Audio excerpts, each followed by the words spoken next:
right, here we are with Bette Chen and Ruitao. They're the co-founders of Acala, an exciting new stablecoin platform that's being built on Polkadot. On the Defiant podcast, I generally focus on DeFi projects being built on Ethereum because that's kind of where most of the activity is happening. So I'm really excited to hear about a project that's being built outside of Ethereum and how they're tackling things. But before we get to that, I'd love to hear about Bette and Ruitao's backgrounds and how they got started working together and interested in crypto. Bette, do you want to start?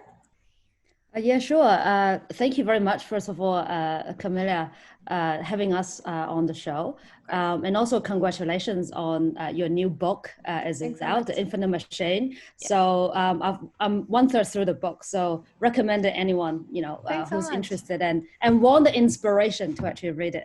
It's awesome. Thanks so much. Yeah, so yeah, no problem. So a bit of myself, I'm an engineering by trade. But halfway through my career, I've gone into a bit of the dark side to do product management. And then I think the first time I come across like Bitcoin is way back when, quite early, about 2015 or 16.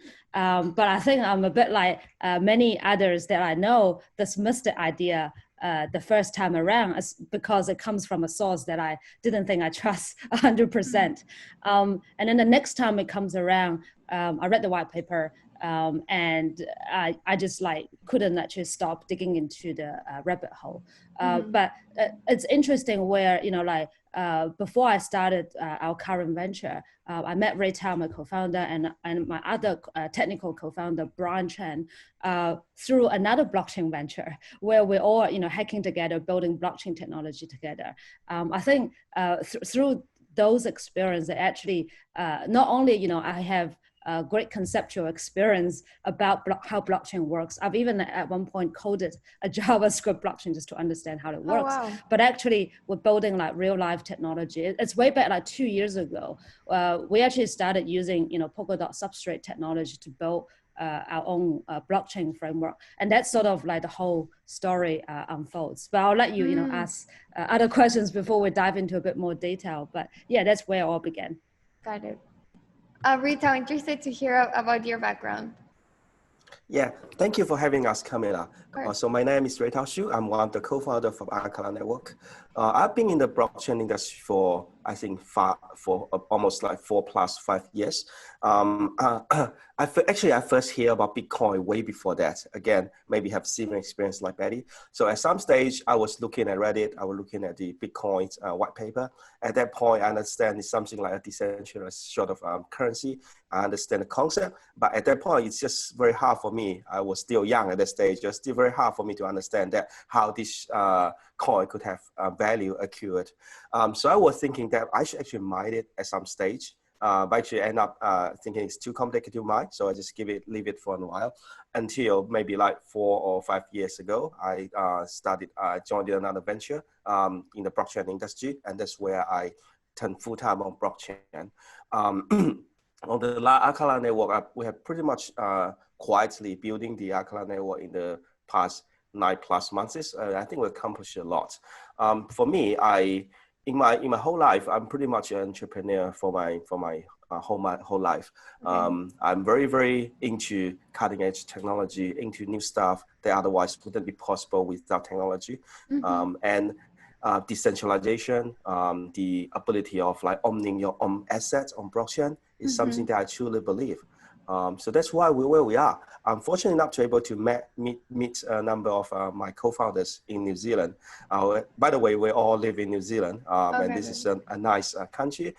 We are fortunate enough to be able to meet the right set of people to actually work on something cool. So that's pretty much my background. Got it. Perfect. Okay, and then I'd love to hear how you came up with the idea of Acala. I mean, what drove the project in the very early days? Yeah, so we went through the ICO hype like in 2017. Like we see a lot of speculation at that stage. But deep down, we were asking like, hey, we do believe that blockchain is going to be useful. It's probably going to apply to a lot of like real life application at some stage. But we're looking like, where is the next breakthrough? Like, where is the next sector that blockchain can really have some sort of impact in short term, rather than like speculating on maybe like things that will be available 5-10 years later. So we're looking to serve all the industries, and then we think, hey, finance is probably the first sector that's going to have some sort of breakthrough on blockchain. We can see it, we can use it, we can see the user benefit from using the finance on blockchain. And I mean, just a constant, it's just like by chance, I was previously in the finance sector as well. So I understand a little bit of that. So we would say, hey, if we want to start a new venture, we want to build something on top of blockchain, it's actually way before when DeFi was in a super hype status. Right. We were thinking that if you want to build something, and if you want to build something cool, then it's gonna be finance related. And I'm fortunate enough to connect in the finance sector, have some sort of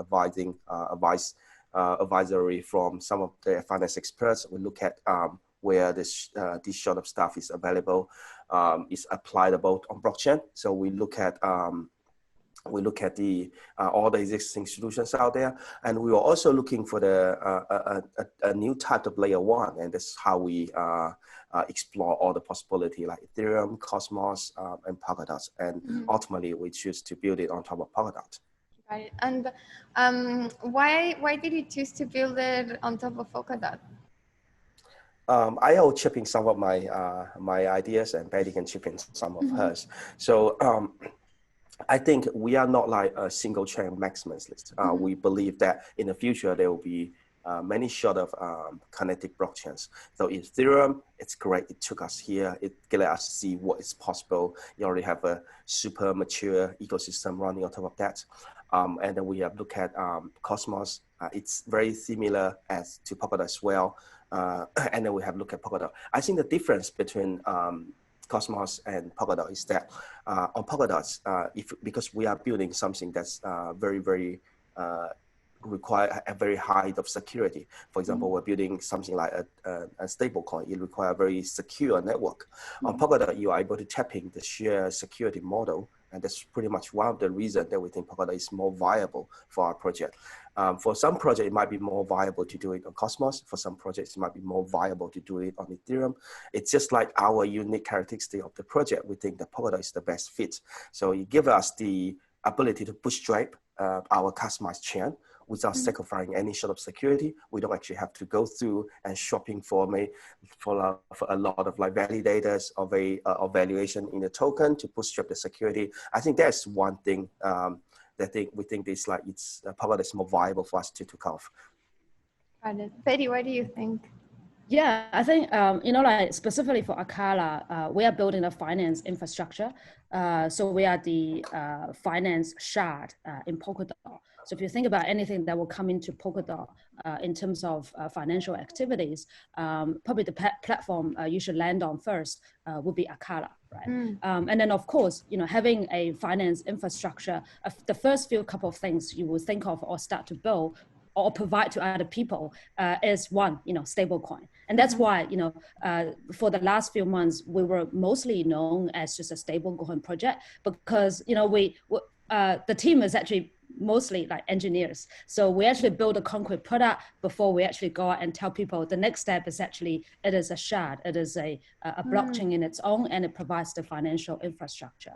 And that said, so we are able to build a stable coin as well as a staking derivative that actually needs to be as a steroid on a proof of stake network for DeFi to actually start to be popular and a lot more innovation happen. Having that context, so Acala is the finance infrastructure, then Polkadot is actually the infrastructure for infrastructure. So I think it doesn't do justice to say Polkadot is layer one. I would actually say Polkadot is the layer 0 because each individual chain, like ourselves, like each individual shard or what they call parachain is the layer 1 because we are full-fledged blockchain that, like you can actually build the chain logic, you can have your own governance, and then you have your own domain specific optimization that you do. So for us, it's finance, right? So we have stablecoin, we have DEX, and then we have staking derivative. And then we start also having other teams come and build other stuff like bridges and other applications. So you can see a finance vertical start to happening on top of Polkadot. And we actually foresee there will be many of these verticals that happen in the next few months. For example, like gaming, for example, maybe also social networking verticals that will happen on Polkadot. So Polkadot is more like in the universe that it provides all the roads that communicate, like connects all the little islands, and it also provides the overall national security that governs the whole universe, right? And then our little islands will actually be in that universe and just like provide a service that we are very good at, very specialized in. So that's sort of like how I see it. And also all of those things said, they're not just on paper.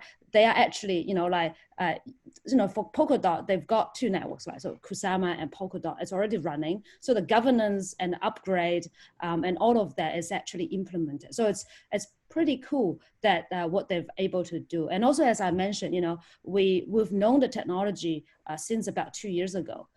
That was the time that Polkadot hasn't come out. They only have the underlying technology blockchain framework called Substrate. So this is a toolkit that you can take and you can start your own blockchain in 10 minutes. Even like myself, I'm not, in developing every day, I can still do that in 10 minutes. And then to customize a blockchain for your special purpose, like finance, it takes 3 to 6 months, right? Rather than 3 years later, your chain still haven't gone live. So that is the difference. I think this is only, I think people start to realize, and then, but as soon as more developers wake up to the fact that now you've got a full-fledged toolkit for you to build, then the innovation will come very quickly, because even in Polkadot right now, there's like 100 teams already building those verticals, and you will see the innovation come out. And then another cool thing is what Ruitao actually pointed out, and people didn't realize, to start a chain is quite a work. So not only the engineering effort that I mentioned, now you have a toolkit that you can do it very quickly and very professionally.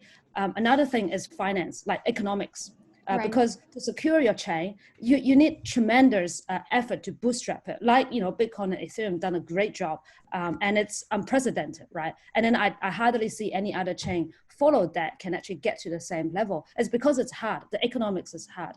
So what Polkadot is able to do is help all the chains like ourselves to bootstrap, right? Because it already provides, it's like over $1 billion valuation market cap. And that is the security level that Polkadot is able to provide to the teams.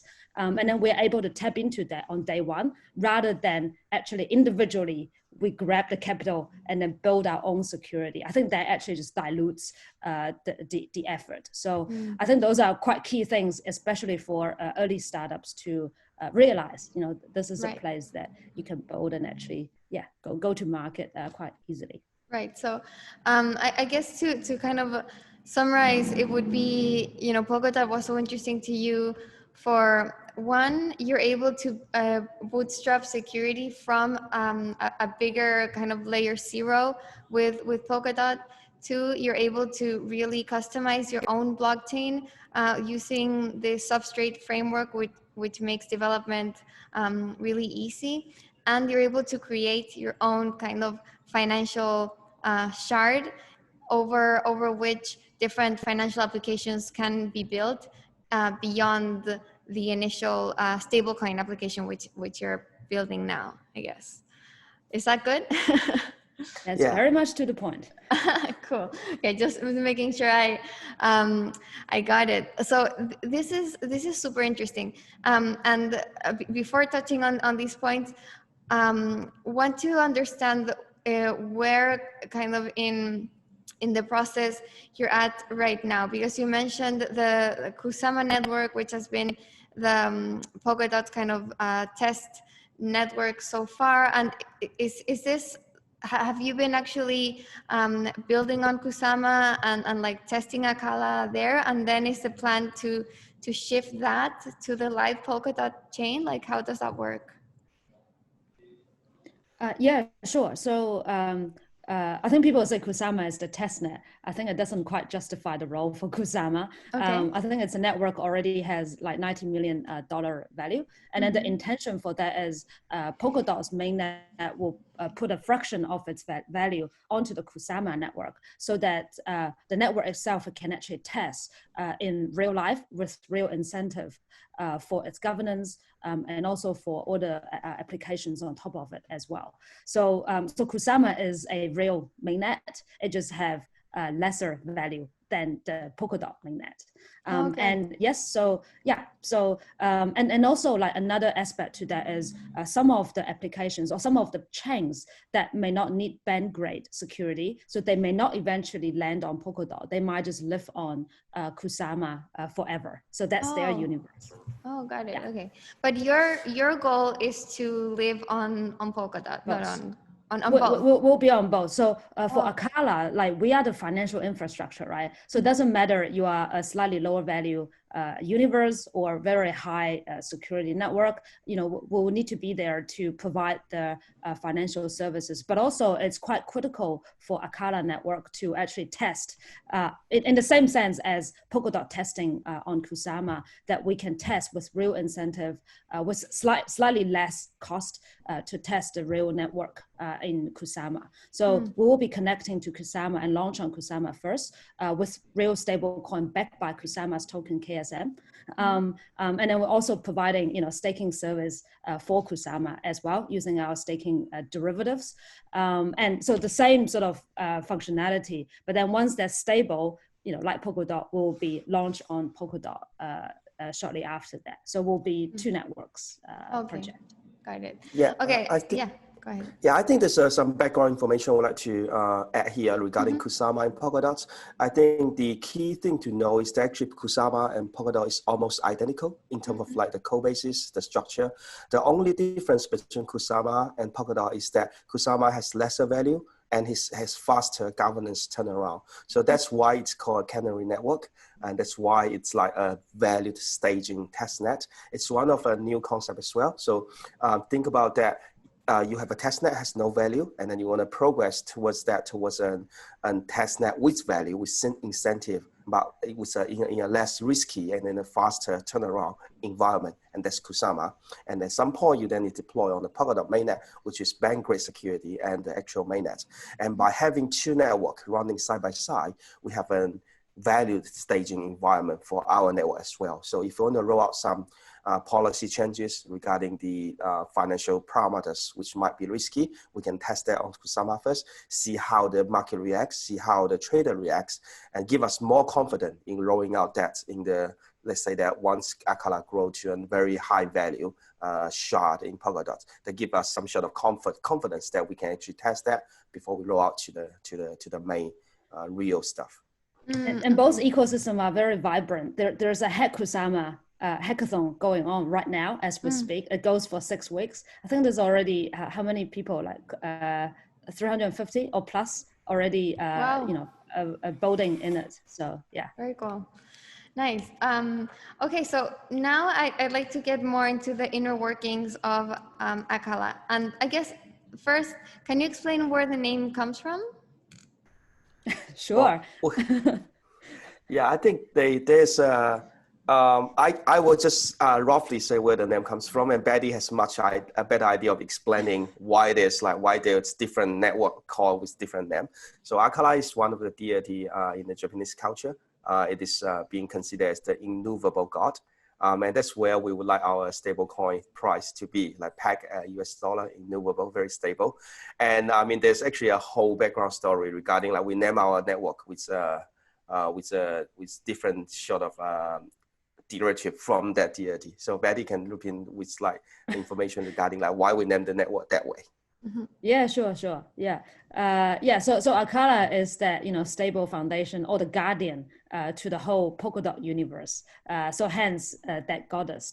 And then we also have a canary network that will be connecting to Kusama, and it's called curare. And then that is actually the fire. If you look it up on Google, the Gaudia looks a bit angry, but it's just showing strength to actually protect the whole universe. And then the curare is actually the fire behind it, and that's our canary network.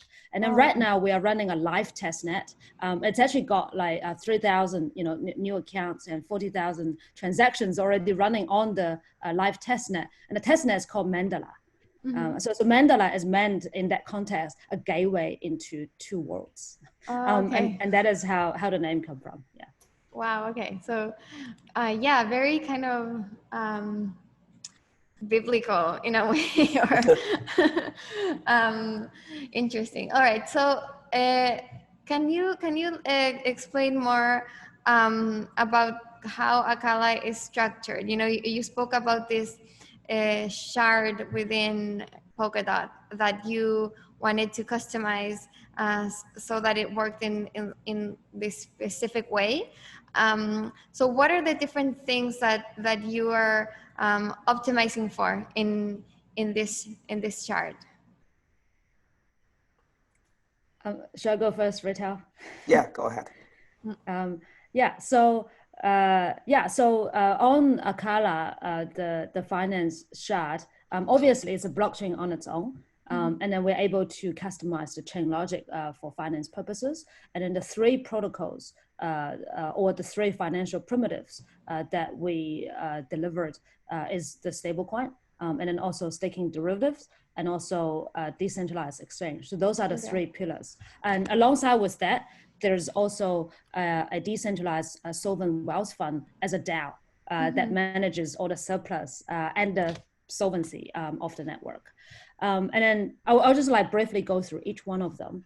Right. And for the stablecoin, it is a multi-collateral stablecoin.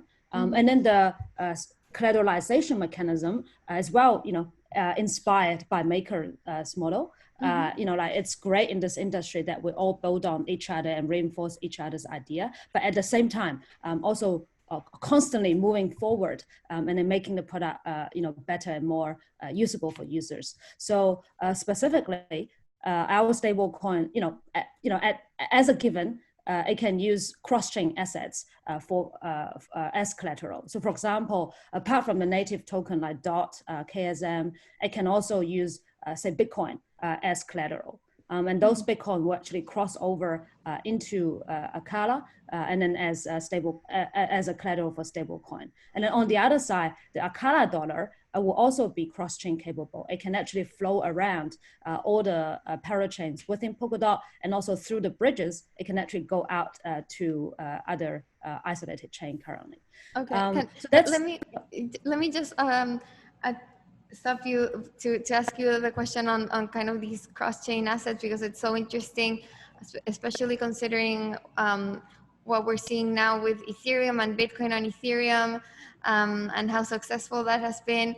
What mechanism are you using to port these other assets, cross-chain assets, into Acala? Is it a smart contract that issues a token that's backed by Bitcoin? Like, how does it work? Yeah, so I mean, we're fortunate that we're not building those bridges ourselves. So there are respective teams building different bridges. So I'll take Bitcoin as an example. So we are collaborating with three different teams that build three type of different Bitcoin bridges, because there is a decentralization is not black and white, right? There's a degree of decentralization. So there's one team called Interlay within the Polkadot ecosystem. They build complete decentralization, so trustless bridge between Bitcoin and Polkadot. So they use a mechanism as a collateralization mechanism as an economic way to actually to protect the trustless for their system, right? They're more, they're very research focused and got paper on, how can they actually safeguard their system. And there's also on the other end of the scale, that a very, very early project that's already live for quite a while called Chainx. So they are also Bitcoin bridge, but they're more using using the federated approach to bridge in Bitcoin. But you can see, like one end is quite difficult, so it takes a long time, but ultimately they will get to the trustless end. The other side is you can have a live network, but it's slightly less decentralized. And there's also middle ground. So we are also working with, this hasn't been announced. Can I actually say this? So we're actually working with a RAN project. So they are bringing RAN BTC onto Acala network. So I would say, they are more decentralized, trustless, but at the same time, they bring a lot of convenience for the Bitcoin users. So they're sort of in the middle, and we're working with them to actually, they deploy their project on top of Acala. So this is deploying a module on Acala to bring Bitcoin natively into Acala. And one thing I think they quite like what we are doing is, for example, RAN BTC users, when they have a brand new account, they just mint some Bitcoin on their account. They have no native token or anything. They can still transact using their RAN BTC balance. So this is the optimization that we're able to do. And then also initially, for projects like RAN and others, they come to a new platform. You want to promote the usage, right? So we can actually allow free transactions for RAN BTC initially without compromising security. So that is the stuff that we could do, and then are able to customize. That's gonna, empower a lot of the innovation on our shard, on our financial hub. That I think you can hardly actually do it natively in any other chain without the level of customization. Yeah. Right. Okay. So the idea is to use these different bridges to other assets and to be able to use them as collateral for the Acala dollar. Is that right? Yeah. Cool. Yeah, all right. right. Okay. Sorry, I had interrupted you. Just wanted to get that that cleared up. Yeah, no problem. So yeah, so that's one aspect of our protocol. But obviously, for stablecoin to work very stably, there are many aspects to it, right? Because it always constantly reminds me of what happened on Ethereum, because it's a platform that has been developed very fast, a lot of DeFi innovations, and we all saw what happened on Black Thursday, right? And it actually is a multitude of reasons. Ruitao actually had a very good article detailed, a number of reasons why they actually happen. So, I mean, apart from just the network being congested and the performance or the scalability doesn't hold up to the financial value that they can transact, that's only the fundamental challenge in that network. Apart from that, though, there's also, Oracle issues that gets stuck, gets congested. And then another thing is also when you go into a liquidation situation, you need efficient liquidation for your assets with the optimized price, rather than $1 and then you actually liquidate for a lot of asset, right? I think there's a multiple and complex issue to solve. And some of that, it's hard to solve at a smart contract level just because you don't get control of the underlying ledger as a whole, and you're constrained by those limitations. But for us, we're innovators, right? So we look at that and see, how can we actually do better? So how can we protect our users just in case, Black Thursday happen again? And I'm sure it will happen. For one, of course, we are given a platform that's like 100 times, 1,000 times faster, but that's not good enough. And then we implemented a couple of things to actually counter that challenge. And one is we're able to have a more complicated, well, not complicated, but a more efficient liquidation process. So we have a decentralized exchange that will be used as a liquidity in the liquidation event. So when your collateral being liquidated, apart from just going to the auctions, which may not be the most efficient way, especially when the market moves dramatically, it will actually use the decentralized exchange to actually sell off the collateral and then get back the dollars to pay back the loan. And as long as the price and slippage are acceptable, then the two are complementing each other for liquidity. So that is one way. And then another mechanism we are able to optimize is Oracle. So on our network, we're able to classify Oracle transaction as priority transactions or operation transactions, a technical term. But it's basically the quality of service that we are enjoying today when we are using internet, right? So whenever an Oracle transaction comes in, it's going to be prioritized and always be included in the block. So not only like our stablecoin, but any finance application deployed on Acala, they will have reliable price feed and also timely price feed no matter what. Sorry, where are you getting those price feeds from? Good question. So we provided a Oracle infrastructure, so they're able to connect with multiple different Oracle providers, and we are working with some well-known Oracle providers in the market as well. So, for example, Chainlink is one of our collaborators, and also BAM protocol is another. So we don't detect, you should use Chainlink or you should use BAM. They will all be available through our Oracle infrastructure. And then different projects might have different preference, and they can choose, how and what type of Oracle price feed they have. But one thing they can be sure is the price feed they get is going to be timely and it's reliable. And that's what we provide. But in terms of, the sources, we'll probably rely just on the professionals to provide that. Yeah. Got it. Okay, cool. So I guess to understand kind of the similarities and differences between Acala or Acala dollar and DAI. So it's similar in that it's also collateralized by different by a diverse number of assets, right? So DAI was collateralized by ETH for a long time, but now it's started to accept it first accepted Bette and then USDC, and the plan is to keep accepting different assets. And it looks like you're going that way too, right? So that would be like a similarity with DAI, like the collateralization that you're using. Yeah, I think the initial version of the collateralization is similar, and it's inspired by Maker. So that's a good mechanism, we think, for a trustless version of it. And then we also had chats with people to say, can you do a basket of currency and collaterals to back $1? And I think this type of innovation is going to keep coming out, right? Because people will always find good ways to innovate, because collateralization is good, but it's not efficient, right? Because you are actually over collateralizing, and you can also lend out smaller amount of money, so it's not very capital efficient. So I'm sure there will be new ways of doing things. So the good thing about building on Acala is the network can go through upgrade without forking through its governance. So let's say, let's just hypothetically, in 6 months' time, there is a new mechanism devised by, I don't know, an economist or whoever, that we can do this basket of collateralization that's more capital efficient, or whatever benefit that it can bring. We can actually go through a governance vote to say this runtime module, new version, we all agree to include in the project, and the vote passed.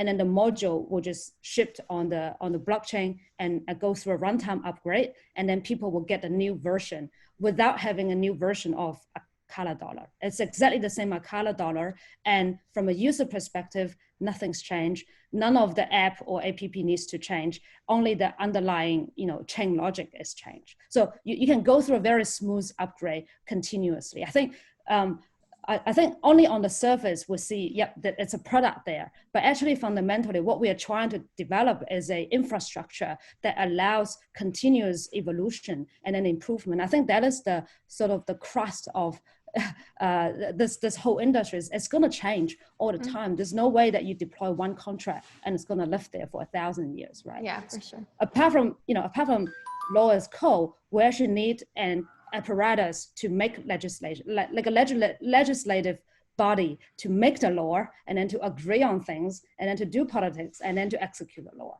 I think we were lacking the legislation procedure or apparatus before, but now we are able to implement that on Substrate and also in Polkadot and on Acala. So that brings me to the question of the governance token. So you have this ability to upgrade through votes. So does that mean that there's a separate token linked to Acala other than Acala dollar? Ruitao? Yeah, of course, there's the native token, right? There's for in this network, there is the native token that's gonna be the governance token, the default transaction fee token, and ultimately it's very similar to the MKR token in the MakerDAO ecosystem. We think this is, and also it's going to be the reward for people to support us in the power chain auction.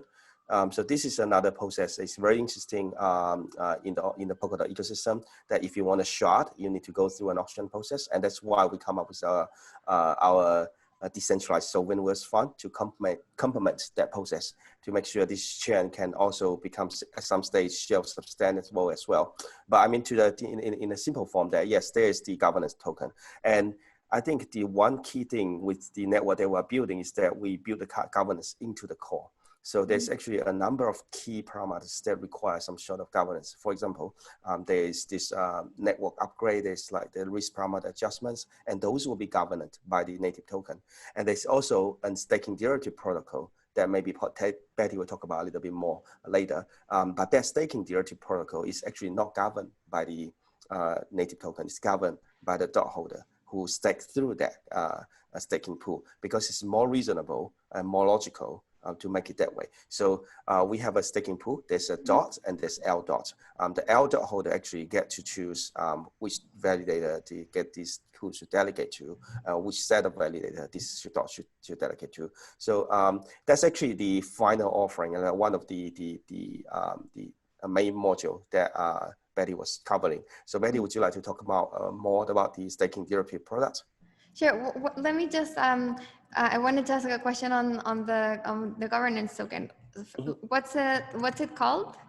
It's called ACA. So it's ACA? the first, it's the first three letters of the Acala network. Got it. And just keep in mind, because we actually have two networks. So we have a carry network running on Kusama, we have a mainnet running on Polkadot. So we have two sort of token as well. So we have the ACA, which is the mainnet token, and then we have the KAR, which is the Canary Network's native token. Got it.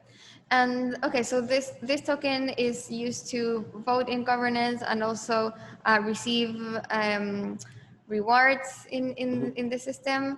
And for token holders in MakerDAO's case, the way that holders accrue value is because Maker kind of buys and burns these tokens in line with kind of activity in the protocol.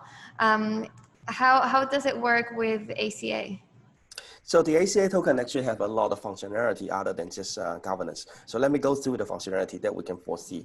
So first, it is the governance token. That's no question. It's used to adjust the parameter of the network and to choose, ultimately to choose what the next version of the network is going to become. Secondary, it's also a staking token. So why it's called staking?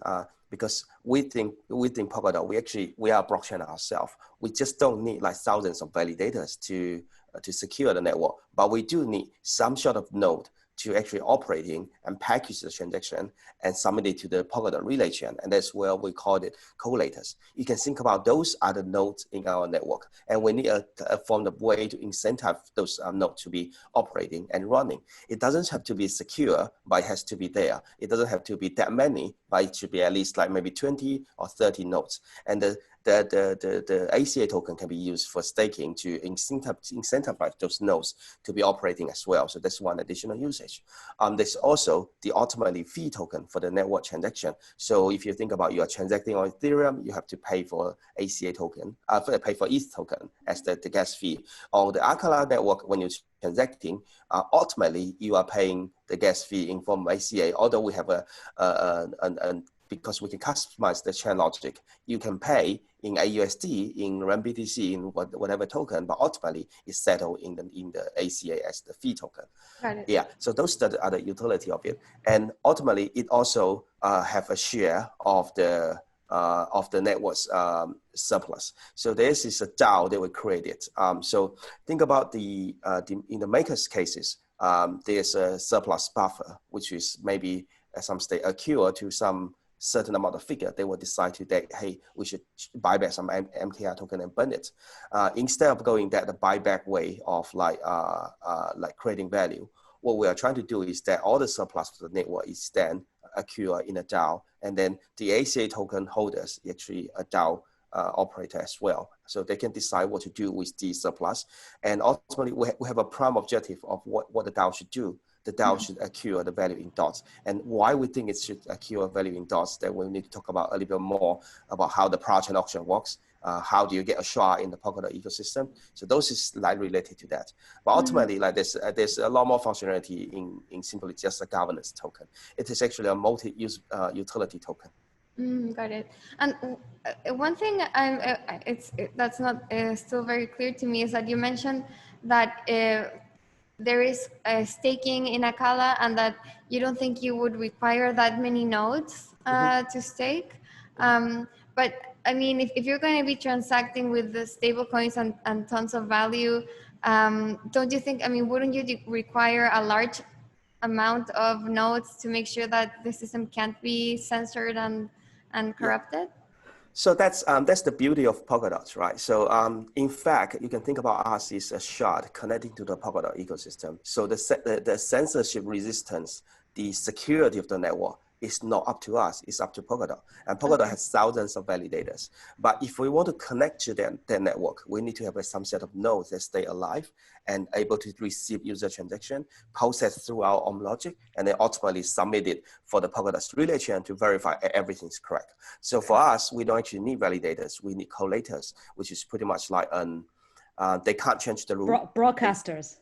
Yeah, like broadcaster, they can't change the rule. They cannot game the system, but they're gonna be there for the user to provide relay to the relay chain. We call them a proof of liveness. So they need to be there so that the network is alive. Yeah. Okay, got it, perfect. All right, so we've covered kind of maybe the basics of the stablecoin, and Bette, you were gonna go through the other pieces that you're building, right? Yeah, so the other piece is it's quite interesting, because now you go into a domain of proof of stake network, right? Okay. In a proof of stake network, naturally your native token, I mean, like say DOT, is kind of the usage is in competition, you know, between staking and DeFi and probably other usages, right? So, you know, first year of Polkadot's running, the staking reward is quite high, is, you know, between 15 to 20%. Then it actually means for it to justify to be used in DeFi, you need to provide equivalent or even higher return for the DOT holders, right? And then I think, you know, in other POS network, even Ethereum too, you will get into a similar situation that if your ETH is used in one situation, how do you know, compete? And also it's not good enough for DeFi just raise its return, because if your return is too high, then you're kind of compromising security of the whole network. So it's not good for everyone. So then it's critical for us to provide some sort of facility to allow liquidity to come out of this native token without compromising security. So that's the whole premise. And our staking derivative is exactly that, to solve that problem. And what that is firstly, it's a trustless protocol. And then when it's a meta staking protocol where users can put in their DOT, which essentially from a user perspective, they're just staking. So they swap the token in, and they already start earning yield. And then inside the protocol, it will generate this receipt called liquid dot or L dot token. That it's a little bit like when you put your DAI into compound and then you receive C DAI in return. So it's a DAI C DAI relationship. And then the C DAI or the L dot token will actually be yield bearing. So if you just sit on it, it's going to earn your return, right? But of course, it is a fungible and transferable ERC20-like token. So you can trade it, swap it. You can use it for DeFi. So for example, one of the collaterals in our stablecoin is L dot. So it creates an interesting dynamic, because now you have this L dot, it's yield earning, and then you're paying a little bit of interest. Now you can get a credit line of Acala dollar, and then to use it for something else that I can't even think about, right? Right. So there will be all the DeFiers or all the farmers to actually think about. So that creates a dynamic in the system where we don't compromise security. So all the Polkadot security is still maintained and respected, but at the same time we release that derivative value of DOT for people to use for different use cases. And another very key aspect is like we were part of this Ideal collab. So I think they incubated many reputable projects like Compound and others, right? So we were also part of their product validation day program to just like verify our product ideas. So we interviewed quite a number of DOT holders and users in the community. And one thing that struck them is like, if you're in POS staking, if you're doing that, when you unstake, there's always a period of time that you have to wait, right? So in Polkadot, it's about 28 days. In some other network, it's like 7 days or 20, or it's different days that you have to wait for you to unstake. And the reason is, there's good reason for it, because you don't want to shift your security up and down, right? If there's a whales and you shift like $50 million up, in and out of the staking pool, and that's not good for the security or stability of the network. So there's good reasons for it. But for users though, it means that my liquidity has a long period of wait time before I can get my DOT back. So through our protocol, we have a smart way that we provide that liquidity early to user if they want to. So they can actually just simply as token swap, they can swap their LDOT back and they can immediately redeem their DOT. So we provide that sort of liquidity to them immediately. So that's like a eye-opening for many people. I think at some point, someone will actually need their money immediately to do something else, right? If there's a farm just open up next door, you want your DOT back to do something with it. Right. And is that through like a DEX that you're just getting DOT liquidity and swapping LDOT through DOTs? On the surface, it looks like a Uniswap type, like an exchange. You're exchanging the two tokens, but underlying is not quite simple. Like underlying, there's multiple pools and batches of DOTs that we are constantly staking and also unstaking through our chain to the Polkadot main chain. So we can maintain the liquidity, but also maintain a good portion of DOT that's being staked. So a continuous return is being generated for the rest of the participants. Yeah. Okay, but you still need to, like, if you have like a number of stakers staking their DOT, you need to have that return back to them. So where does this kind of additional batch of DOTs that you have to have like on reserve come from? Yeah, so that's the algorithm that we are working out, is like, what is the right proportion of DOT being staked, and also what is the right proportion for reserve DOT, so use as liquidity. Because for people who want early liquidity, there's a premium they have to pay for that liquidity. But then the algorithm should dynamically adjust the proportion so that we can, based on demand, we can work out, what is the right number, so that the rest of the stakers, they can get their fair share of return. Right. Okay. Yeah.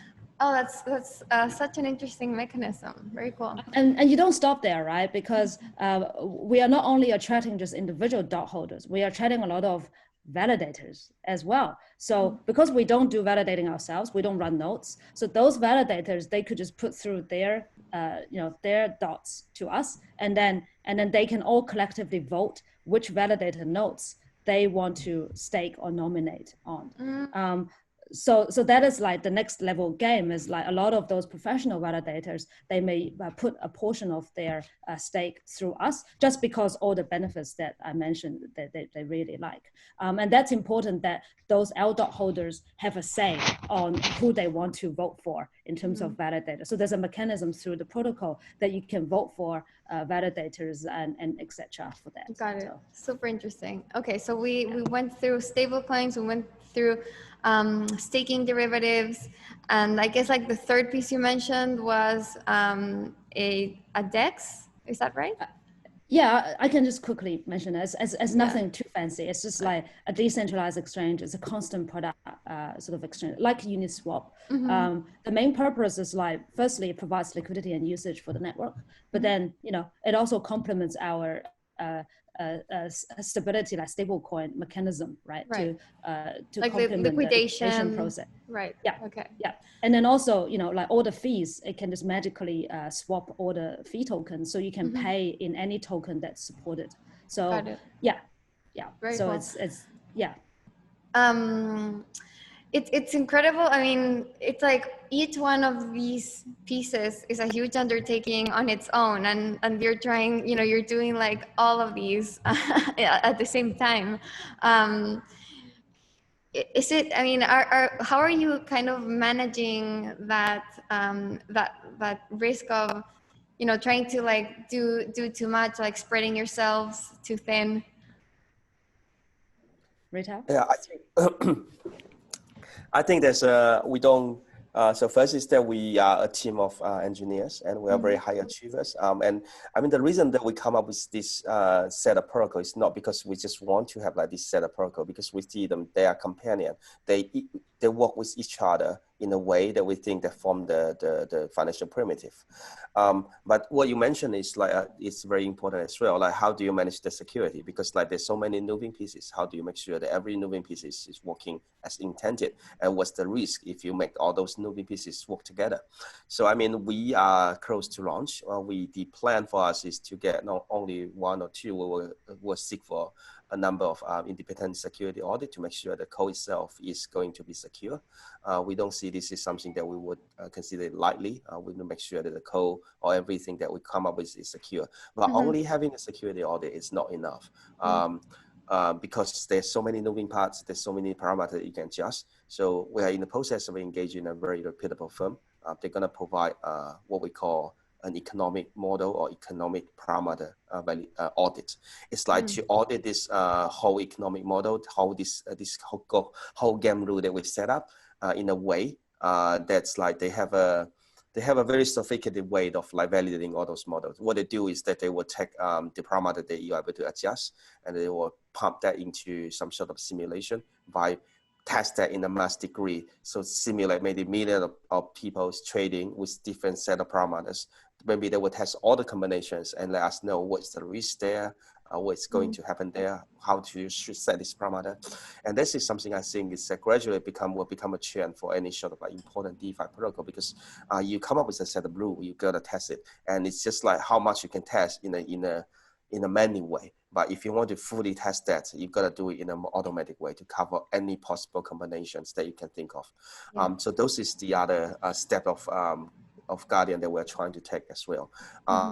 Plus launching a canary network, yeah. Yeah, and then we also have a canary network. But ultimately, I think the governance process of this network is to put us into like a very good hand. Like in case something went wrong, in case something extremely bad went wrong, there's still a governance process. You are not facing something like you have to half fork the network in order to rescue something. There's still like the last shot of effort. While we will try to we'll try not make sure that's not going to happen. But in case the worst happens, there's still a governance process. As long as the token holder agrees, there's always a way to upgrade that to the next stage. So to prevent something like a hard fork or something like a disagreement between how the next state of the blockchain should evolve.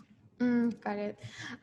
There's so much to talk about, and we're running out of time. But I always like to end with asking the big picture vision that you have, both for your project and for DeFi and blockchain technology in the future. So say 10 years, 20 years from now, like where do you see Acala and DeFi? I think I will chip in my vision first, and then Bette can chip in hers. I think for us, the short-term goal for Acala is that we would like to become a financial hub in Polkadot and beyond. We would like to become a customized special blockchain, just fine-tuned for finance. We'd like to see not only our core protocols getting mature and getting more of like usage on the core protocol. We'd like to see other projects to build on top of us as well. That is the short to medium term goal that we believe. Our ultimate goal is to make sure this network itself is truly decentralized. And by definition of truly decentralized, that even if the company or even the team member, the founding team member stop working or leaving, or for some reason, stop intervening in the project, this project can still survive, can still mature and grow on its own. And that's where we call ourselves become successful. There's something hard to achieve, but we'll try very hard to achieve that. Got it. Perfect. Yeah, I echo that, and then I would like to push that beyond a little bit, as we are seeing just the beginning of digital jurisdictions that's being implemented on the blockchain. Because a lot of the stuff that we talk about for a long time in blockchain space, like decentralized autonomous organization, and then organizations transacting with each other autonomously, and all of those things we talked about, but now is the time that we can see it's implemented, because I think Acala at one point, we didn't talk too much about the wealth fund, it's going to generate enough wealth that Acala is going to be a solvent blockchain. So it doesn't rely on external party for its security. It doesn't rely on external party for its continuous development and maintenance. So it's a solvent blockchain. And then once that beyond that solvent blockchain, it has its own governance, and it has a change agency through the governance to continue to evolve itself. So it's an organizational organism on its own. And then beyond that, through the wealth that it generates, it can now also help other blockchains or other digital jurisdiction to secure, say, a chain within Polkadot or beyond, because that actually means now a solvent chain can have a stake in other solvent chains. Now you can actually, you're holding a stake collectively as a digital jurisdiction of another digital jurisdiction. And you can now do foreign trades between you guys. You can hold each other's foreign currency as a reserve, and then you can do businesses. And then you can also go through merge and acquisition through. I think that's one step even beyond that. Once you have a lot of these jurisdictions, one day they might dissolve, right? And then you can acquire piece of it, or you just like merge with it. And I think right now you can all think about it in paper, but through the mechanism that we are using on Substrate and the Polkadot sort of, because Polkadot provides a way that you communicate with meaning. So you can do all of those things actually on chain. So I think we will start to see that people actually start building things we cannot do today. I think that's the most exciting thing. You can build applications and chains that you just can't do it today. And with a lot more autonomous, and imagine if you actually plug in AI and making some of those decisions as well, it's going to be interesting. Crazy. It's crazy.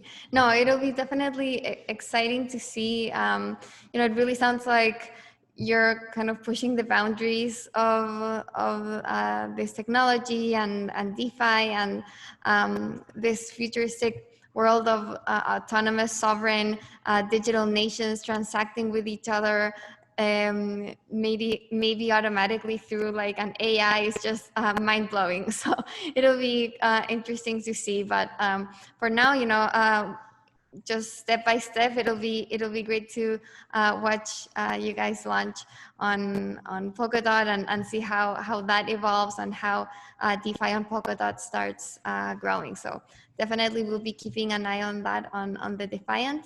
And yeah, thank you so much for coming on. It was a really, really interesting conversation.